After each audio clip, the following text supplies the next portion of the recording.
What's up, everybody? Friday night, May 8th, 2020. I am Don Tony, as always, and welcome to this edition of The Don Tony Show. And we just finished Smackdown a few minutes ago. You know, it is what it is. I mean, they use the same formula pretty much every week. We got Money in the Bank this weekend, and we'll do pay-per-view predictions a little bit later. We'll talk about SmackDown. We'll talk about that comedian, Tom Segura. My God, I almost want to open up with this guy. You know, it blows me away. You know, we got comedians all across the globe that curse, that say some outlandish stuff. And because this guy, in context, calls wrestling fans the R word, retards, I mean, everybody loses their shit. Does this guy come off like a jackass? Of course. You know, to use some of the terminology that he does now about wrestling being fake and this and that, it's a fucking form of entertainment, just like movies or anything else.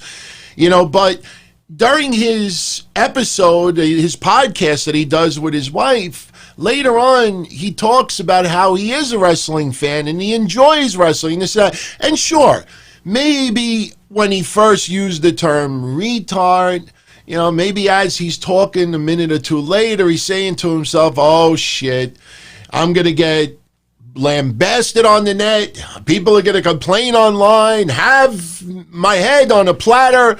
So let me kind of back this up a little bit.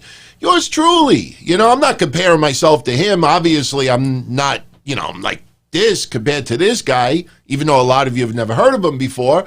But sometimes you say something, and as you're saying it a little bit later on, sometimes it takes me a couple of days to think about it, the Sami Zayn stuff, or John, as some of you like to call him. You know, I have to think about it a little bit, but sometimes in the middle of a show, you know, I kind of like put the brakes on certain things, and I might gradually like retrieve or backtrack a little bit. You know, it's, you know, sometimes you say things, and I don't think Segura was planning on using the term retard, but you see what I talk about with social media? Everybody, all of a sudden, it's like you put a gun to their parents' head. How dare you call wrestling fans retards? Well, I got news for you. The way some of you acted tonight with all this stuff, you know, his comment might have been a little bit over exaggerated. There's a lot of whack jobs out there. My God, you would have thought that they raped their cat. You thought that this guy had sex with their animal. He said something stupid. You don't know him. He's a jackass. How's about let the wrestlers who take it personally, let them be the ones to be outspoken about it. You know, and look, even when he's on TV, I don't think of Trent Barretta all that much. You know, best friends, it's all right and everything, but for some reason, AEW thinks he's like the Cesaro of the promotion. He's not that big yet as far as a name, but AEW's not that big as far as a promotion yet either. So, and I'm saying that as a compliment. But he actually brought up a good point tonight, and he said sometimes comedians will make fun of things that we like, and that's why they all must be censored. You could call someone else a retard. You could call Trump a retard. You could call this a retard. You could joke about this. You could joke about that. But, oh, my God, you talk about wrestling fans? It's like that hotline host I always told you guys about, Captain Lenny. This Materazzi to this day, and he's like 80 years old right now, this guy to this day is certain that whenever The Rock climbed the top rope in the corner in Madison Square Garden, he would do this, like The Rock, all the way in. He swore that when The Rock opened up his eyes every time, he was looking at Lenny, acknowledging Lenny. Oh my God, he's looking at me. He knows me.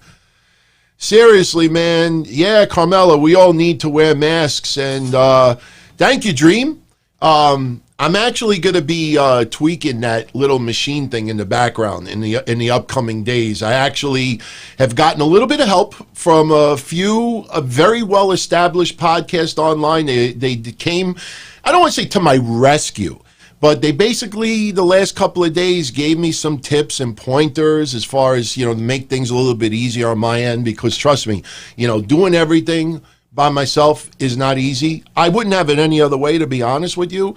But, you know, you get one little slip up here and it could kind of screw up the whole show. I mean, how many of you out there really want me to be like, hey, testing this? Remember when I first started YouTube, that first month and a half, the audio would go out, the video would go out, this would go out, this would freeze, and then if you go back and you watch it, I'm sweating bullets. I'm like saying to myself, too many things at the same time. Wow. But hey, we've turned that corner and we'll continue to build. And by the way, you know, someone is hooking me up with like a real like camera. Because right now I use a Logitech Brio, is that what it's called? Brio?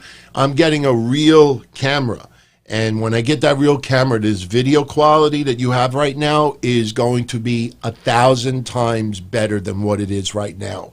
Because honestly, nothing is too good for all of you out there. Is that the right way to say it? Nothing is too good for all of you out there. And you know what? I always try to give, you know, I may not be the most polished person out there. I may not be the most professional person out there. I might not be the most pleasing to look at out there.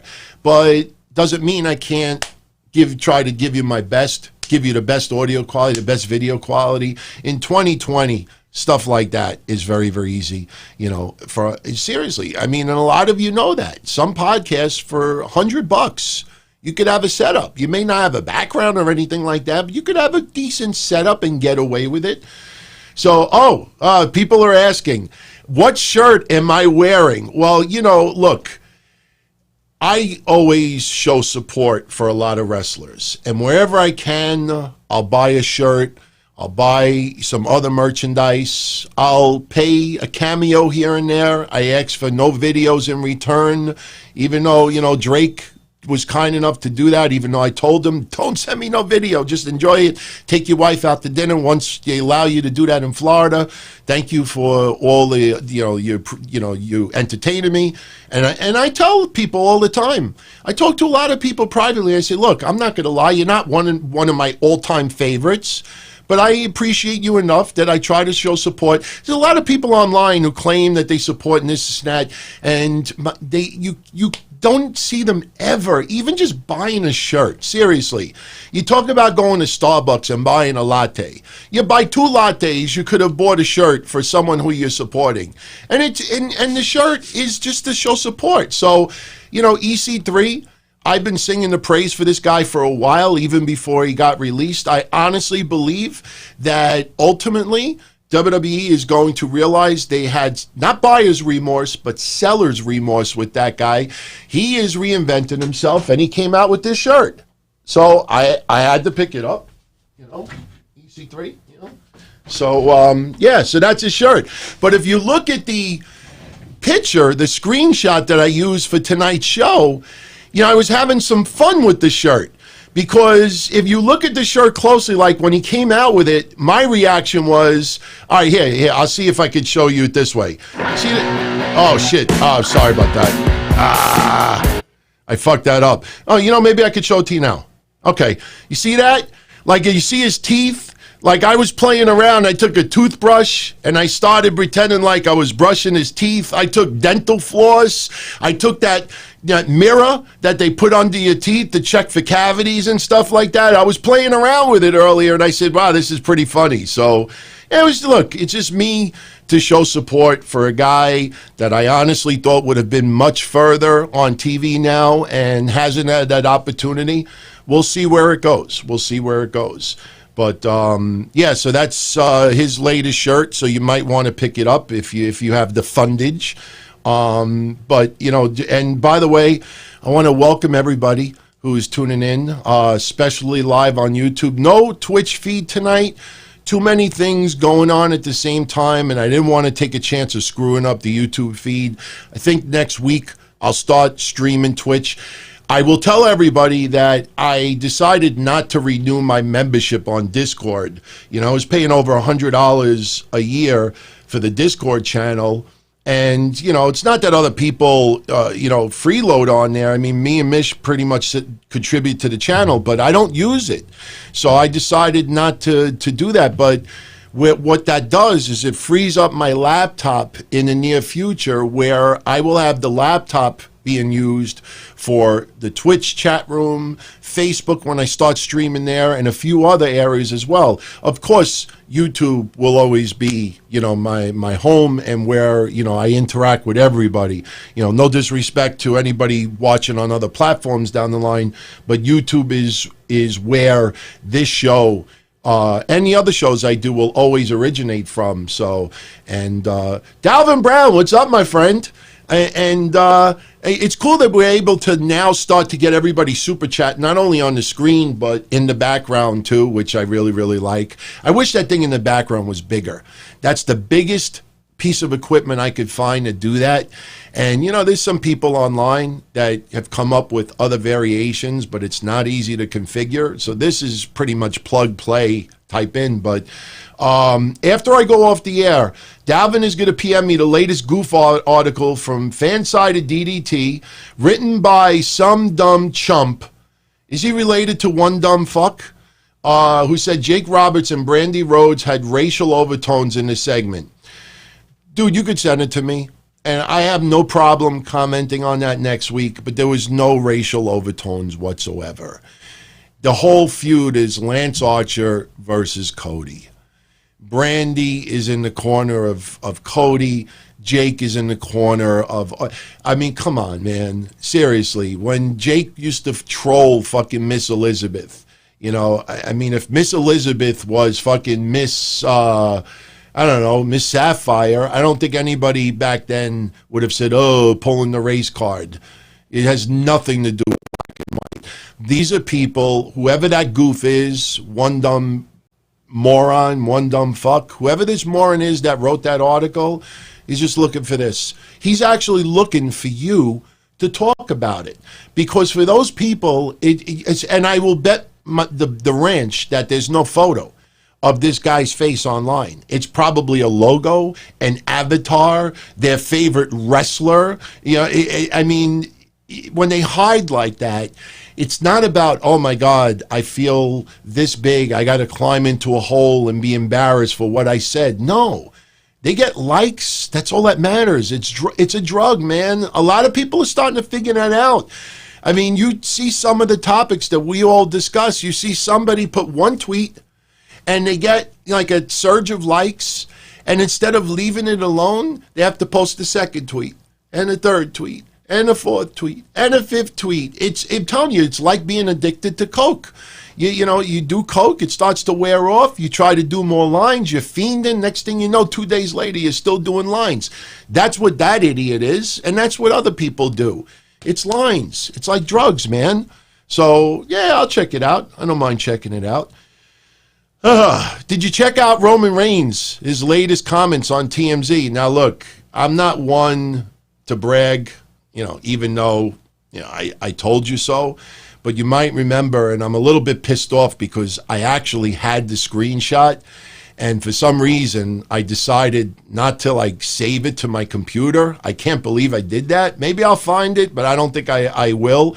But, Roman Reigns, remember March 27th, the Don Tony show. It was myself and Mish. We did that drive, to raise some fundage, for COVID-19 rescue, which last Friday I put the receipt up here for everybody. And by the way, if you haven't tuned in to any of my work since last Friday, I did survive the one chip challenge. Mish, he survived as well, but he had some very odd things happen. I'm sure you heard about it. I don't want to get too gross, but he swears that he crapped out worms. And I did find the picture. Yay! See, while I'm talking to you and trying to buy a minute, while I'm looking for the picture, I went into my email just to see if I had it saved, and I found it, so I get to show you to everybody. But look, it's news. It's not about bragging, it's news. But last Friday, when we went off the air, Mish, crazy motherfucker, ate 1.5 chips. I started getting bad stomach pains. I must have hit the bathroom about 7 times on Saturday. I was good all night until about 6 in the morning, and that's when all the madness started. But, he started crapping out worms. And there is a medical condition where worms could legitimately live on the walls of your intestines, supposedly, and really spicy foods could kill those worms. And it's almost like, how do I explain? Like the movie Titanic. Who's that guy? Leonardo DiCaprio? You don't know how happy I was when that guy let go to the boat and just floated to the floor. All the girls in the movie theater are crying and this and that. And I'm like, you mother, just fucking die. Because throughout the whole movie, you realize that this guy looks better than all of us, probably smells better than all of us. And I'm just like, die already. Is it Leonardo DiCaprio? Titanic, the movie Titanic. But you remember when he's holding on to the boat and the girl's in the boat? Even though he could have climbed into the boat and probably saved it, I don't know. I don't remember a sticker being on that boat saying that you could only be this heavy to ride on the boat. But what happened? He got too cold and he let go of the boat. And when he let go of his skiff, he floated to the fucking bottom. That's what the worms did in Mish's stomach. It's like Titanic. They were holding on to his intestines. And instead of cold icebergs, it was spicy foods. And then finally, they couldn't take it anymore, and they let it go, and they floated to the bottom of his toilet. And they were all dead. His doctor thinks that it's not true. It wasn't worms. And he's like, dude, should I show you? I'm like, no, that's all right. I take your word for it. But, right now he's on his way to Chicago because he still has, I believe, belongings that, he had in Chicago that he needed to pick up with his car, and he's going to drive back to Philly. So just so people were asking on our Patreon, this weekend, I'm probably going to do a quick episode of blah, blah, blah. Next week, and the last week of May, Mish and I will do breakfast soup. So, we got an extra week for the month of May. There's actually 5 weekends instead of 4. So Mish will be back with me on Patreon next weekend. But yeah, he survived it. So let's get back to Roman Reigns, right? You remember Roman Reigns walking with those, Velveteen Dream like sunglasses? And by the way, I don't want to bring up the whole Velveteen Dream thing again, but, chalk up another one for a majority of the Donzilla Army that most of you took the time, do the research, put everything in timestamp, took notes, found too many coincidental things, how all these people that didn't know each other all happened to be on Reddit at 3:30 in the morning, even though the chat didn't originate from Reddit. There was so many things that didn't make sense. And then when those people, yup, police report, yup, police report, yup, and then you realize, nope, nope, nope. And then what happened? They all drifted away.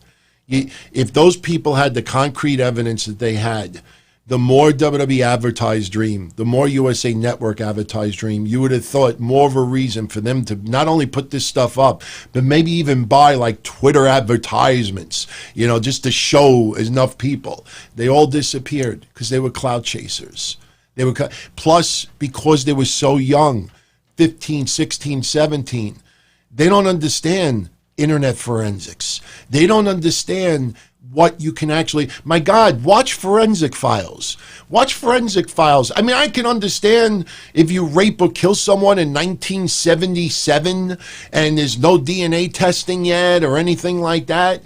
When you have some dumb matarats, and I want to say the P word right now, but I don't want anybody getting hurt or insulted, but when you got some dumb matarats in 2007 who kills someone and has a giant fucking palm print on the door and doesn't think, hey, let me wipe that off, it's just like, come on, man, you can't be that stupid. So I can understand adults slipping up here and there. But when you got a 15-year-old that is probably only on the internet for a couple of years, that is starstruck and doesn't understand how a lot of people to this day still think that they could go to hidemyip.com and then they could go check out everything they're not supposed to, talk shit about everybody they want to talk to, and they don't have to worry about one day the cops showing up at their door. All right? Unless you're in an internet cafe, which even that is troublesome because these internet cafes now are pretty much almost required to record their surroundings. Because if somebody's in an internet cafe having a latte and checking out some fucking child porn, and the feds want to go see what this person looks like, you're not going to go into the cafe a couple of days later. No, we don't record, So these people think, I have a fake login name. My name is not really, Jason Raines or, Seth Stanzik or, Samantha Rollins. No, my name is blah, blah, blah, blah, blah. But I'm hiding under a fake email. I just set it up through Yahoo. I never put a photo. I never put nothing. And then no. I don't think they realized. And they all disappeared. Why did they disappear? So most of us take the time. It's boring, but we take the time to not have our intelligence insulted. And that's why the Dream situation ended up the way that it did. It did cause damage to the guy. It absolutely caused damage to the guy. Because this will stick around for a while, because people will refuse to accept the fact. They created the fire. He had nothing to do with the fire, and instead of just putting out the fire, no, they want to insist. They want to put his fingerprints at the scene, even though it wasn't there. But let's get back to Roman Reigns. Roman Reigns, he pulled himself out of WrestleMania, and, look, if you're a little annoyed at Roman Reigns pulling out of WrestleMania, I would just be annoyed more because we got fucking Braun. Do you see that tonight with Bray Wyatt? That is the quintessential example of reading from a script. Braun is in the middle of the conversation with Bray Wyatt, and he's like, you don't know nothing about me. You don't know what I think. You don't know what I feel. You don't know what I eat. And then Bray Wyatt, goes off topic and says something, and then, a minute later, or 2 minutes later, Braun says again, you don't know what I think. You don't know what I feel. You don't know what I want. Let me pick up the fucking script where I left off. If I'm upset at Roman Reigns at all for pulling out of WrestleMania, it's because right now we got fucking bland Strowman. The monster among whatever. I mean, yeah, I'm still a little annoyed at the dumb shit he said about the internet. Never went through the indie circuit. At least respect people out there that are really hurting, that can't figure out a way to get fundage right now and maybe have to resort to things that they don't want to do, But, man, talk about boring. But Roman Reigns, what school did you go? What promo school did you go to, Braun? What school did you go to? Seriously, he's terrible, man. As soon as they did the Nicholas thing, and the funny thing is that a lot of people think that once he started dancing, that was where they fucked him up. No, they fucked him up with Nicholas. They fucked him up when they had Nicholas, a fucking 12-year-old. What kind of storyline is that? When you do that, I'm sorry for being an asshole for saying this, but I am. I just tell it like it is. If Nicholas had Connor disease, and they did, and I think I even said it that time. Remember anybody remember the little kid that got put in the Hall of Fame at that time? I can't remember his name. Didn't it begin with a J? Was it like Gerald? No, Jared is the pedophile from Subway. But who was the kid? JJ, I think his name was. He got put in the Hall of Fame. Not Connor. Remember the little black kid that got put in the Hall of Fame? And I said, if they would have given Jeremiah, yes, Jarius, Jeremiah, Jarius, and I said it that night, if they would have had Braun Strowman win the tag titles with Jarius, I would have been fine with it. Because and it's funny because, that's okay. But when Cody lets a little fucking kid pin him in the middle of the mat, after an AEW event, people laugh at Cody. That is fine. But Nicholas, what is he? He's the son of a referee. What is that? That sounds like a Dusty Rhodes promo. I'm the son of a referee and a student of a grammar school. That just insulted everybody's intelligence. They wanted Braun Strowman to be the friendly giant. What was what was that? Green beans, the green giant. Ho, ho, ho, green giant. That's what Braun is. Seriously, people should start going on Braun's page, but be prepared to be blocked, and just get the clip from YouTube from that vegetable commercial from the 70s where he would go, ho ho ho, green giant. That's what he is. He's the green giant.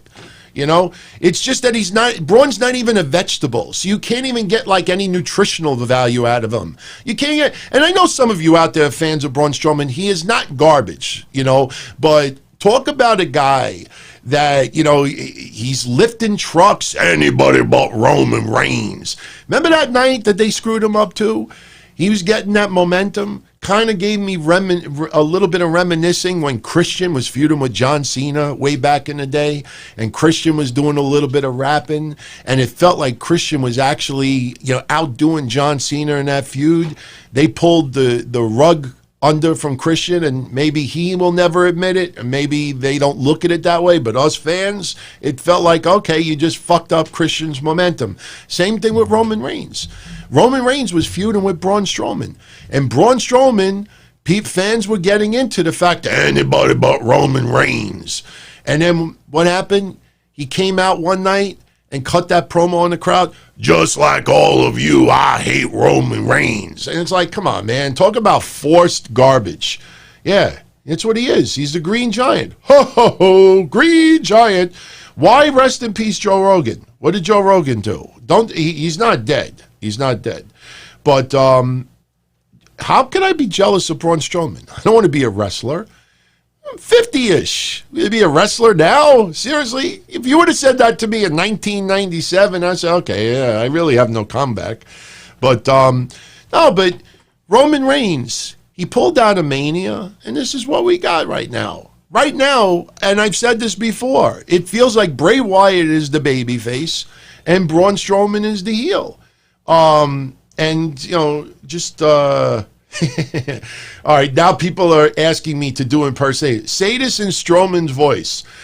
I like to do the cha-cha. Like a sissy girl, I like to do the cha-cha.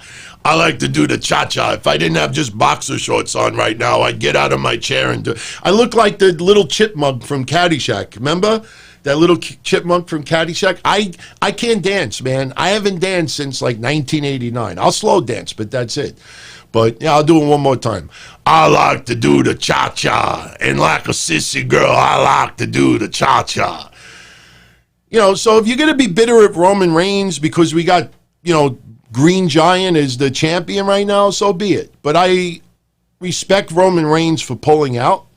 And if you remember, I mean, how many times was this fed to you for the last month especially? Roman Reigns may never come back to wrestling. Roman Reigns, because this disease could be lingering for years, Roman Reigns' career is almost over. And as every time I read that and heard that from people, like, so what is that saying? Like, every time this happens, like a kitten dies somewhere. I'm like, every time that happens, there's a vape pipe that's dying somewhere. It's like, my God, to talk about just like, something stupid. But do you remember March 27th when we talked about that video? There was only 2 podcasters online, 2 podcasters that said they don't buy the leukemia reason is why Roman Reigns pulled out of WrestleMania. And this was one of the 2. Yours truly, on March 27th, I said, I'm 100% in agreement with JD from New York. The leukemia excuse does not jive with me. Family, especially with children, is more important than taking unnecessary health risks right now. Now, I brought up at that time staph infection. I brought up so many health conditions that Roman Reigns, as a pro wrestler, would have to expose himself even if there was no COVID-19. So the problem is that just tweeting or saying that, oh, Roman Reigns may never return to wrestling again, that gives you the immediate reactions, the hits, the immediate reactions to the veins of attention. But when you start breaking that down and you understand all the health risks that you do already as a pro wrestler, That is just an absolute stupid thing to say, you know? And I didn't buy the leukemia reason. I know a lot of you out there didn't buy the leukemia reason. JD didn't buy from the leukemia reason. You want to know something, Dalvin? Talking in Braun Strowman voice actually does hurt the voice box a little bit because you're straining. Because you got to do it like this. And when you hear that, that's why, you know who I appreciate? The question mark. I know a lot of you that still don't watch NWA. But when that guy, when he's doing the fucking, whatever, the Peruvian national, what was that? Bohemian? I can't remember right now, but, oh, yeah, oh. That shit hurts, man. Like, I always want to see if he cracks his voice a little bit, where he's like,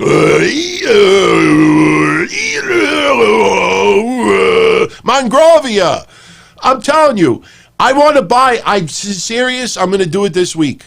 I'm going to buy something from the question mark so I could put it in the back. Because that guy, you look at his mask. His mask is like $7. It's a regular mask with a question mark on it. All he does is, he's over. It's like, come on, man. Talk about a guy that's, you ever step in shit? You're outside in the summertime, you step in shit, and you're like, I just stepped in the fucking dog shit. Why don't you clean it up? And your grandmother will say, no, that's good luck. Make a wish. That's good luck. You know? That guy stepped in unbelievable dog shit. So, but yeah, question mark. But anyway, let's get back to Roman Reigns. So, back the end of March, when Roman pulled out, like I said, there may have been other podcasters out there, you know, that may have said it too at that time. As far as I know, only JD and I were the two to do it. We didn't buy the leukemia excuse. Now, why he waited until now to say it, I have no idea. But still, you know, better late than never. You know, we had Roman Reigns being interviewed from TMZ. There was a couple of clips. One had to do with Undertaker, and we'll talk about Undertaker a little bit later. But Roman Reigns was asked about his health right now and him being off WWE television. This is what he had to say. Obviously, everything that's going on with the coronavirus and, you know, kind of locking everybody down. How are you dealing with it, with obviously with the challenges that you've had to face? Are you hanging in there okay? I'm doing good, yeah. And a lot of people, you know, they think that it was based off of my health and my you know, the history of my fight against leukemia. But, you know, just talking to my doctors and stuff, I actually, you know, am fine, and my immune system is good. The drugs that I take in order to fight the leukemia, they don't attack your immune system. But, you know, not everybody knew, because I try to keep it private in this crazy world. But, you know, my children, you know, we just had two newborn twin boys. They're 8 weeks old. So I had to make a decision for them, and I love this business. I mean, if anybody ever questions if I love this business, go back about a year and a half ago. I came back as fast as possible. Yeah. I could have took a lot longer off to focus on my health, but they told me, yeah, man, you should be fine to get in the ring and do your thing if you want to get back to normal. And I jumped as soon as they gave me the green light. So, but this is bigger than me. It's my family. It's my children. They are my legacy. No matter what I do in this world, my children are going to be the ones that represent my name and carry our name forward. So I had to make that choice for them, to protect them being so young. But we're doing good. You know, it's tough because I want to be out there. I want to, you know, don't get me wrong. It's weird to see the show in front of no one, but I want, yeah, you know what I mean? I know. It's strange because we sell the atmosphere. And right. There's nothing like being at a WWE show when the house is packed and the crowd is going nuts. It's unlike anything I can, you know, there's no comparison because the unison, and it's all like a home crowd, you know what I mean? It's not like a split crowd. It doesn't get quiet. Right. If it gets quiet out there, then that's on the superstar. Something's going wrong. But yeah, man, I miss it. I want to be out there. I want to get back to work. I want to get back to normal. But I just feel like I have an obligation, not only to my family and myself, but to my community, and also to, you know, to set the example. Because, you know, at the end of the day, we can do a lot of different things and say a lot of different things, but it's through our actions that really speak volumes, and that's what I'm trying to do. You're just gonna play. See what I mean? It's about his family. I mean, it wasn't rocket science, but the sexier thing to say is leukemia. That's why I always say, when you see goofs talking about WWE finances, in the middle of, just, how many of you heard this? Just think about this for a minute. Just seriously, put all the politics aside, but just think about this in a minute. For a business. In the middle of a pandemic, how can you let people go? How can you let fire people in the middle of a pandemic? I sound like Don West. You know, Barry Bonds. I sound like Don West. No, but seriously, in the middle of a pandemic, how can you let people go? This is what how many times did you see people write that? It's sexy to write it. They're thinking with their heart, not with their brain. The whole thing with Roman Reigns, a simple search, and you understand it a little bit. The motherfucker has got newborns. He's got elderly family around. He doesn't want to take chance to get his family sick. And he's preaching and he's doing what other people say they do, but they don't do. And, you know, the latest, do you remember when they did not mention on TV why Roman Reigns was pulling out of WrestleMania? And I said, I can't believe WWE did not play that video of Roman Reigns walking and saying what he was saying. It took people only up until a week or two ago to start writing that Roman Reigns is an absolute no-no to talk about in WWE, and they're distancing themselves with Roman Reigns, this and that. Even though last week there was a Roman Reigns special advertised for FS1, even though Roman Reigns is still at the beginning of the Fox intro, even though Roman Reigns is featured all over WWE website, even though Roman Reigns is featured online, even though they came out with more stuff with Roman, it's just like everybody says these things because it sounds sexy and because that's a topic everybody would love to talk about. But at the end of the day, honestly, these people, I don't know if there's I know COVID affects the respiratory system. I don't know if there's like a COVID, like 39 out there that affects the brain cells. But when you actually dissect some of these people writing and saying what they say, they make no sense whatsoever. They make no sense as far as why an entertainment company that is getting no revenue from fan attendance right now and going to buildings and merchandise or everything else, why maybe having that many wrestlers is too much right now. And even with the leukemia thing, you know, oh my God, he had leukemia. They know nothing about it. They never bothered to Google to understand what leukemia actually can do and not do. I mean, when he says, oh, the doctor said that that's not hard to research. It's just nobody chooses to do so. I agree with you. Absolutely. I absolutely agree with what you wrote. And it's very, very simple and very well put. Dwayne Hathaway, shout out to you, my friend. Respect for Roman Reigns. Respect for Roman Reigns. You see the difference between Roman and John? You know, Roman, you know, he decided he wanted to stay home. Some guy named John had the assumption that if this person stood home, that he would lose his job. Maybe that's true. You know, if you're doing nothing for me right now, I mean, look, here's the truth. I have a secretary that works in my office. She's about 380 pounds, and she's had heart surgery and this and that, and she said to me about 5 or 6 weeks ago, she's like, look, you know, I'm going to stay home. And, you know, I'm just too afraid to be out there. And I'm like, look, I totally respect that, you know, good luck. And we still talk a little bit here and there. But, you know, after 6 weeks and I'm still open, I had to hire somebody else. Not trying to hurt her in any way, shape, or form, but I need someone in my office to help me with some of these claims and other things going on. So sure, if you decide to stay home in a fucking business that, you know, your pay is to do certain things and you're not doing it, you know, you do run the risk of losing your job. That's with any type of work out there. How many of you out there, let's be honest, everybody, how many of you out there worked for a job in your lifetime? Could be a grocery store, it could be, I almost said supermarket, it's the same thing, but an office, a bank, you know, a collection agency, a clothing store, a mall, a gas station, a bodega, anywhere, and you keep calling in sick. Especially young people out there, because I know I was guilty of doing this a long time ago working for a supermarket. I kept calling in sick. It was Friday night. Did I want to slice cold cuts until 10:30 at night? My friends are like, no, we're going to go to P3s. We're going to go here. We're going to go here. All right, I'll call in sick. You keep calling in sick, and they got to keep trying to find someone else to fill your spot to work behind the counter. Guess what? You might get fired over it. That's just the way it is. But you see, John actually went to the Florida government and said, shut down WWE. Shut down WWE. Did not give a fuck about all the other people that are currently working right now. Did not give a fuck. And this is probably something I think nobody out there thought about. That John that did this was after all the WWE releases. And this was after WWE saying, look, we have to downsize because of what's going on.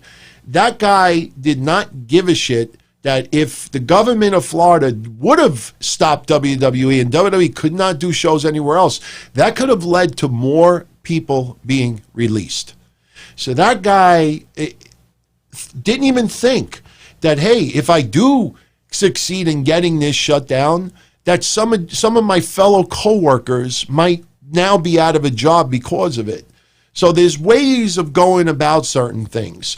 Kevin Owens, he's home with his family. He might have injured he did injure his ankle. We don't know how serious. But he said, look, WWE gave me the option to work or stay home. I feel more comfortable staying home with my family. I guarantee you Kevin Owens will be back on TV within the next month, and probably sooner than later. There's ways of going about things, and there's ways of going about things. Roman Reigns, I've never been a big fan of him at all. In fact, I'm going to be honest. Of everybody that I've watched on WWE television over the last 5 years, I probably dislike Roman Reigns the most, because talk about someone being forced, just mania after mania and pay-per-view after pay-per-view being forced and forced. And you saw the crowd reactions. Everybody knew this guy outside of wrestling, but the reactions were getting worse and worse and worse and worse. And then hearing Michael Cole saying over and over again, controversial, polarized, whatever you would say. And it's like, no, man, you keep insisting that he is the fucking guy, and we don't want him to be the guy, and you keep making him the guy, so we don't like the guy. But I absolutely respect him for, making that decision. But, it's cool to see that he came out and confirmed that it was, in fact, because of concerns for his family. Easy enough. There's no other way to put it. So, look, I think Roman Reigns will be back sooner than later. I think he will probably maybe come back, cut a promo, maybe do nothing else right now, just to give but you got to also understand this too, and I want to, I can't do Affleck right now. Son, oh my. Yeah, you see, now you're screwing me up a little bit, because now I'm like starting to play themes and stuff. I can't, at almost 11 o'clock at night, I can't be that loud over here. But you know what I will do? I promise you, Anthony, and I will shout you out when I do it. Next week, I'll pre-record myself on video doing the Affleck duck. For people that don't know, probably the greatest impersonation I've ever done is the Affleck duck. I scream at the top of my lungs, the whole thing, and I sound exactly like Gilbert Gottfried. Exactly.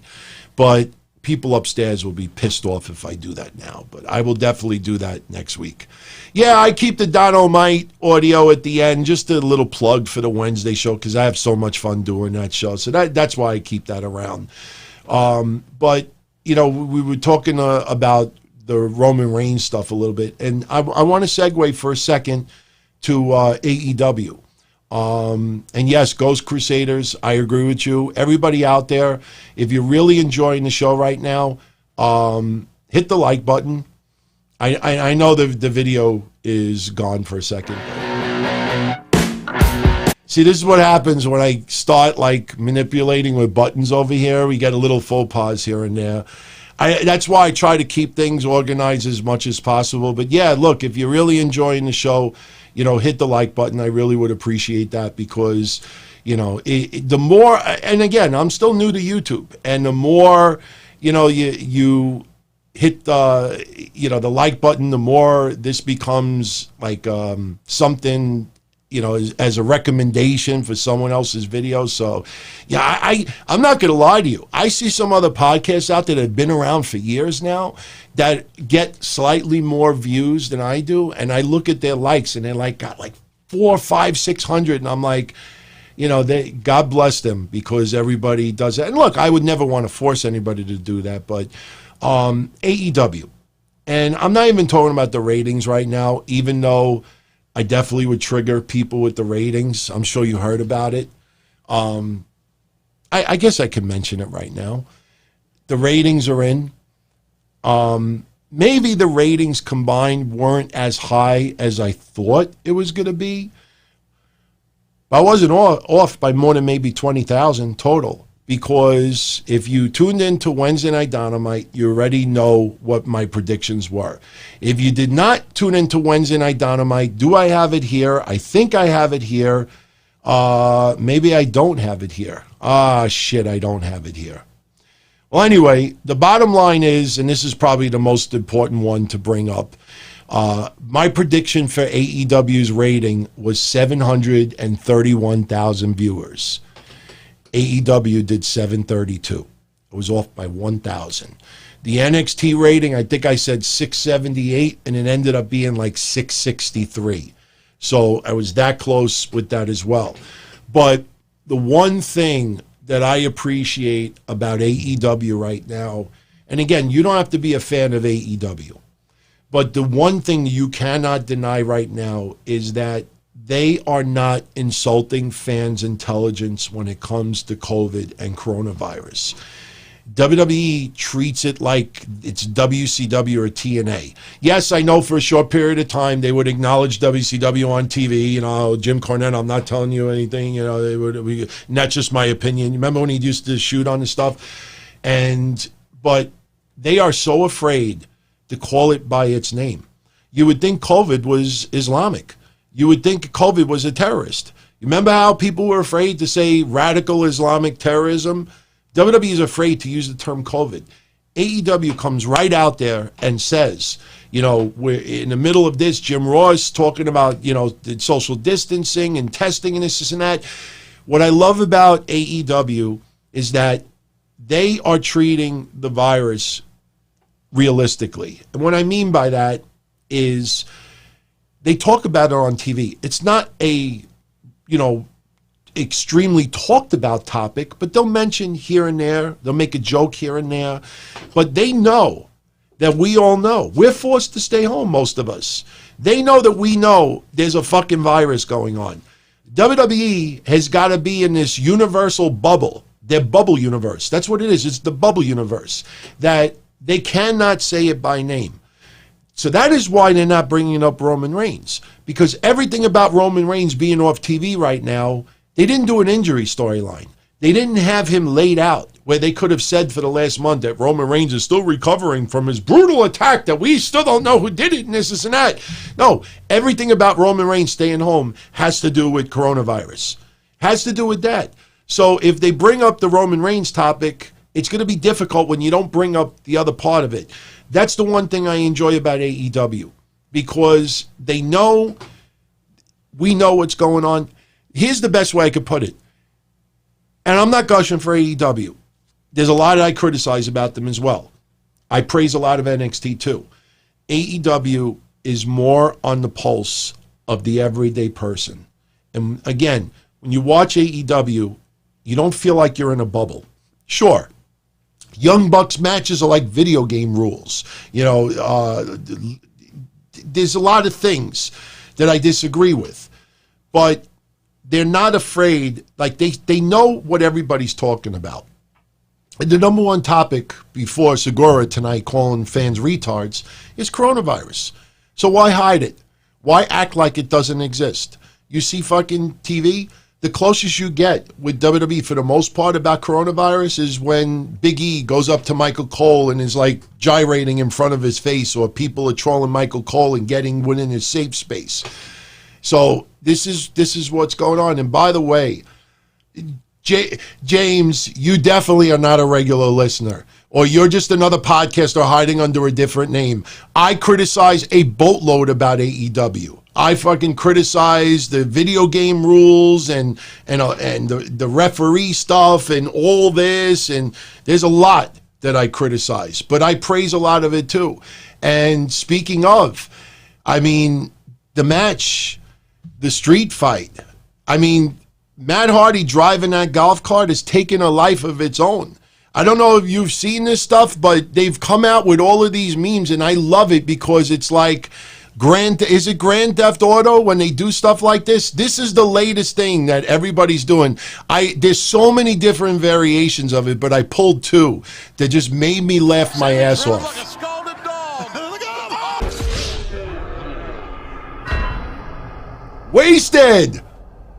But you know what's funny? If you look at Guevara closely, it looks like his head hit.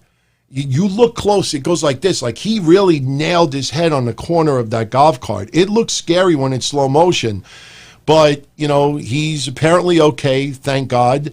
But so now we could poke some fun with it. But I thought this one was the funniest one that I saw so far. Now they're heading out toward the field. Okay. Where are they going? No, they're pulling a U-turn, and they're chasing down Sammy Guevara. Sammy's running like a scalded dog. Wasted! Oh, man, that's so good. That's awesome, man. But, you know, little things like that. You know, it's funny stuff. I mean, you don't have to rethink the wheel, you know. But, man, yeah, it really looked like, you know. And, hey, remember early on AEW, I was not a fan of Guevara, but this guy is definitely improved. Just go on Twitter. Just go on Twitter and type in Guevara, and you got to see all these different variations of video games. I mean, you have Mortal Kombat versions, Grand Theft Auto, but yeah, I mean, Anthony, I agree with you 100%. WWE is no-selling COVID. And I honestly believe, seriously, WWE has this mindset that when you turn on their product, it's as if there's no virus. You know, it's like we're in a perfect universe where nobody could get sick and nobody could do this. Instead of just being on the pulse and talking like everyday Americans or everyday, you know, people in the world. I live in the United States, that's why I say that. But instead, they got to pretend like it doesn't exist. You go right out there. That's why I liked Micah Elgin's promo in Impact Wrestling with Josh Matthews. They didn't hide it. They threw it right out there. And you know what? When you're brutally honest, you know, and you can actually say it, you know, you actually could identify with people a little bit more. It's almost like, okay, Tessa Blanchard, I know a lot of people are not fans of Tessa, especially after what happened that time, but Tessa Blanchard, she's not there right now because of what's going on. Micah Elgin wasn't there for a while because of what's going on. They didn't just write him off TV and not mention him by name and try to just dodge the subject like WWE did. WWE is not banning Roman Reigns. The only reason why they're not bringing it up is because they don't want COVID to be put in the same sentence. They want to just play it off that, you know, nothing's going on, and then what'll happen is out of nowhere, there'll be an announcement. Next week, Roman Reigns returns. What will Roman Reigns say? That's what's going to happen. That's what's going to happen. And that's why I don't sometimes like the WWE bubble. I call it the bubble universe. That they're just in this bubble, that they cannot, you know, be, you know, this is the funny thing about it. You think of Austin McMahon. And yes, I'm going back 23 years or whatever it is, 22 years. You look at Austin McMahon. You look at some of the storylines, and you think back, especially the Attitude Era.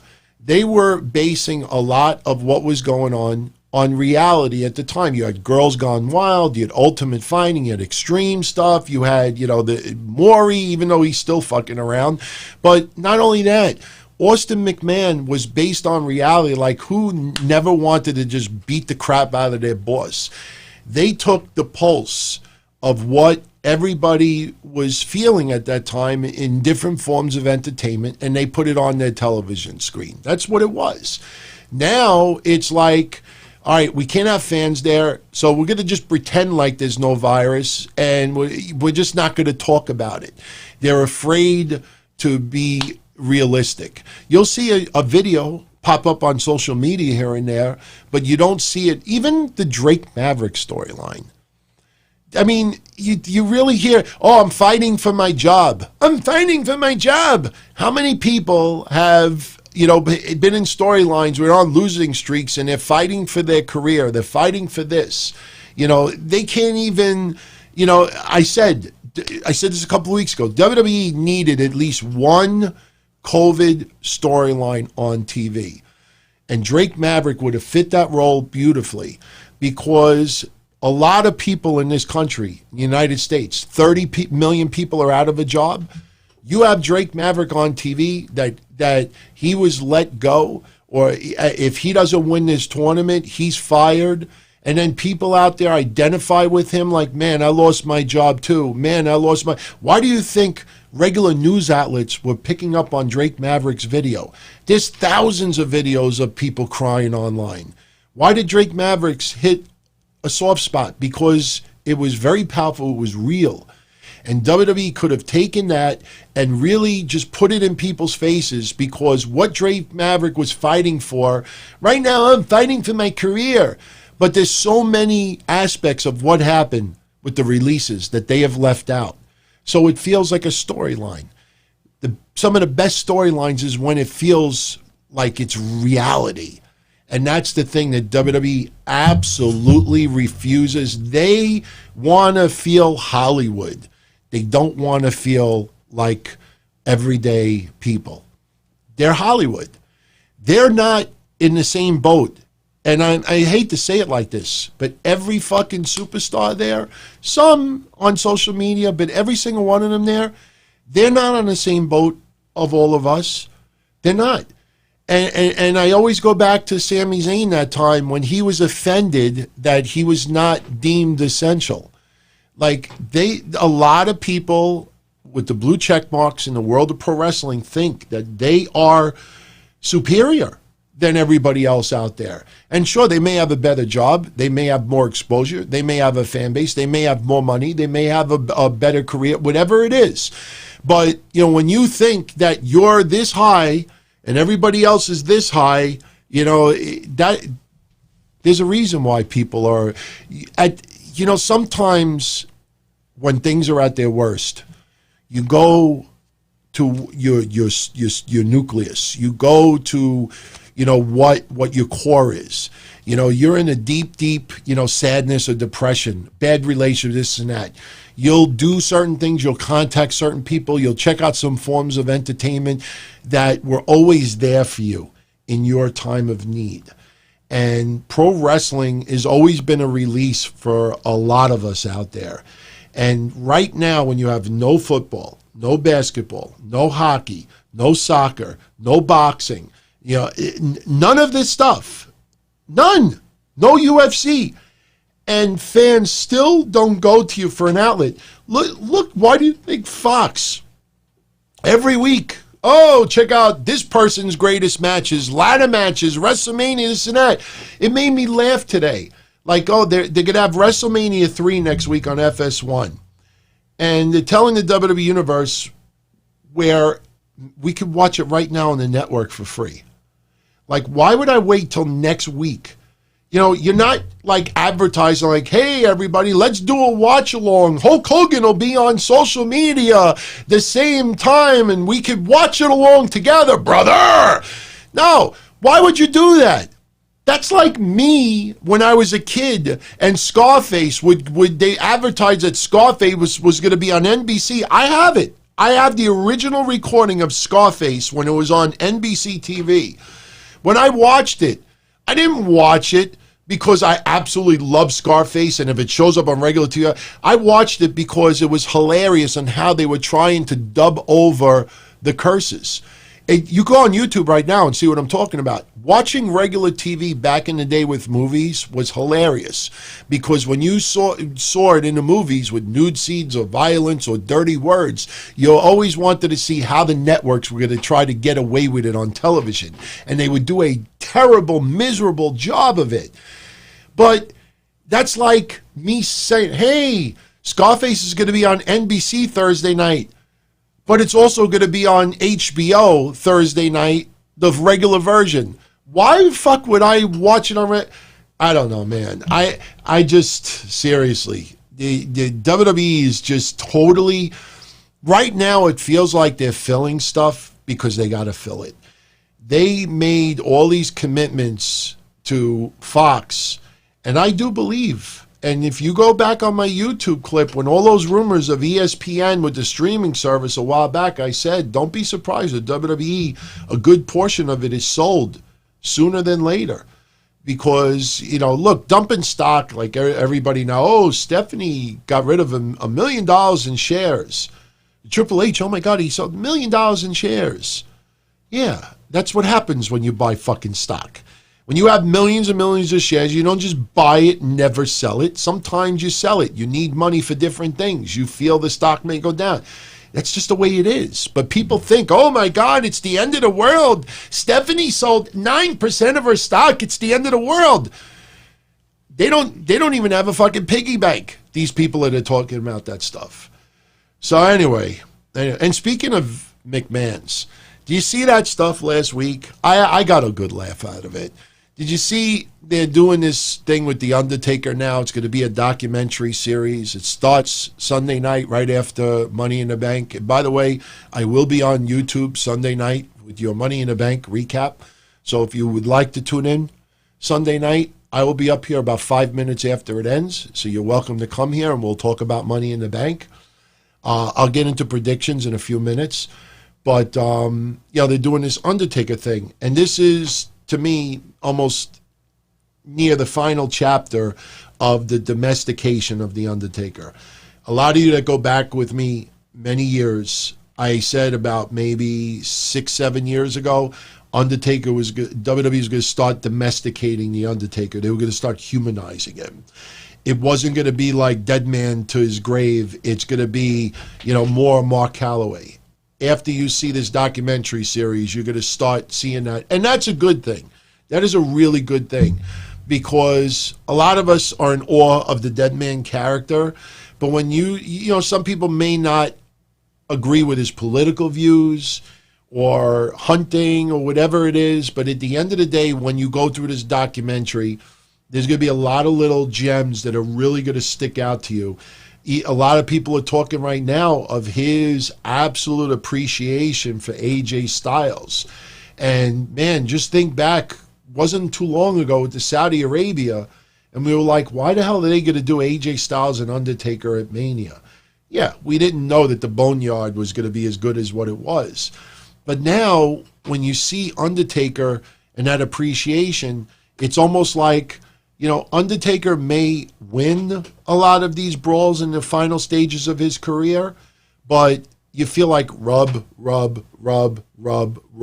not torch. You know, because everybody, you know, we grew up as wrestling fans passing the torch.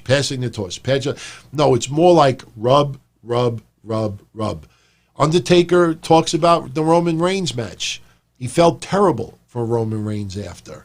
So there's going to be another part of The Undertaker. But with that said, last week the big news going around is there was a picture of Vince McMahon sitting with Undertaker wearing an orange T-shirt.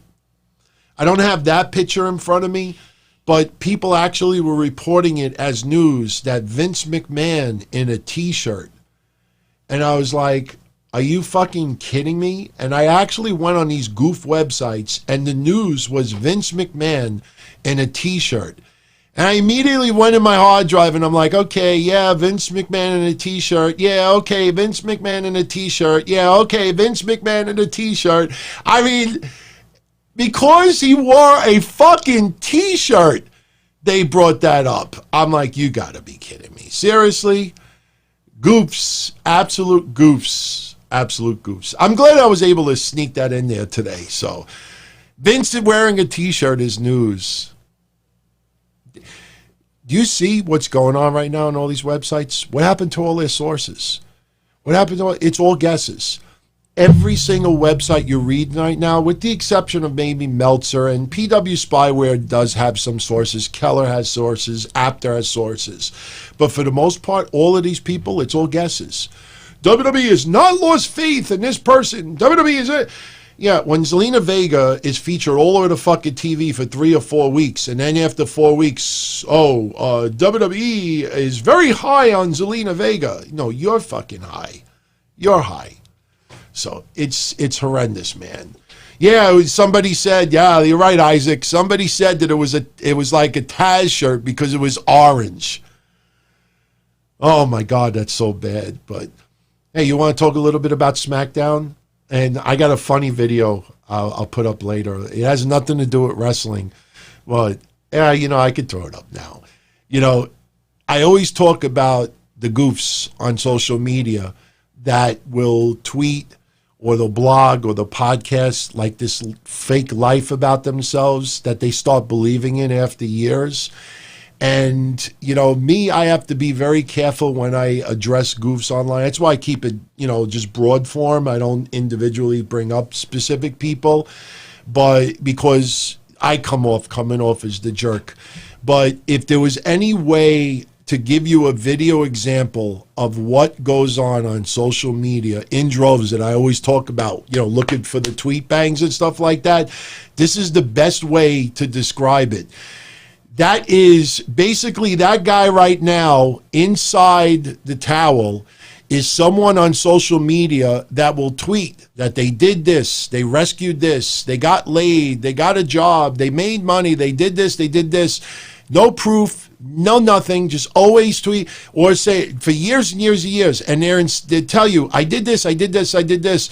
And then they'll have other goofs that also do the very same thing that will write the same thing.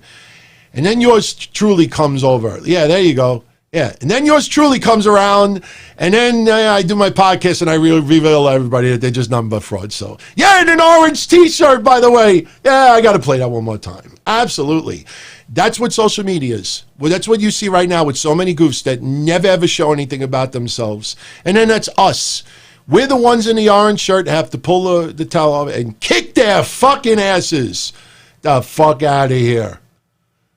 One more time. Come on, that's just a gem. Somebody said that to me earlier. Like, dude, that's pretty much what Twitter is right now and Facebook to a certain extent. Fucking frauds, man. I tell you, and I am hated for that. Absolutely hated for that. And by the way, Dave Anthony, yep, these goofs don't even have piggy banks. It's absolutely true. But, I really, you know what? I shout out Cassette Classics, all right? Matt Stryker, and I will definitely mention this quickly. I have not seen it yet, but the other day I was actually on the computer and my TV was playing in the background, and I hear about a reality series, and they got a few people that are going to be appearing on it, and then they said The Pro Wrestler. And I hear a familiar voice, and I look up, and it's Matt fucking Stryker. Is this like a dating thing? I think it's like a dating. Like he's trying to grab a date. I forgot that Matt Stryker was single. Does anybody remember when Matt Stryker got fired from the Board of Ed here in New York because he was moonlighting wrestling for WWE? At the time, we were joking at it, and we kind of like Maniac and I on his show were exposing it. But you know what? Back then, we laughed at that, but I got to give that son of a bitch credit because he was a teacher and he was not a bad teacher. But yeah, that video describes Brad Shepard. Absolutely, man. Brad Shepard, I don't mind singling that prick out. That guy's a freaking fraud. Man, that guy's a fraud. You look at him, you just know he smells. You just know that he hasn't taken a shower in 2 weeks and he's got that crotch smell that you can't even like bottle and put on one of those fake jelly beans in a Bean Boozled challenge. They got to come out with the Brad Shepard flavor. He sucks, man. Man, that guy, seriously, they should come up with the Brad Shepard Award. The only thing I give him credit for is he actually has a picture of himself very recently.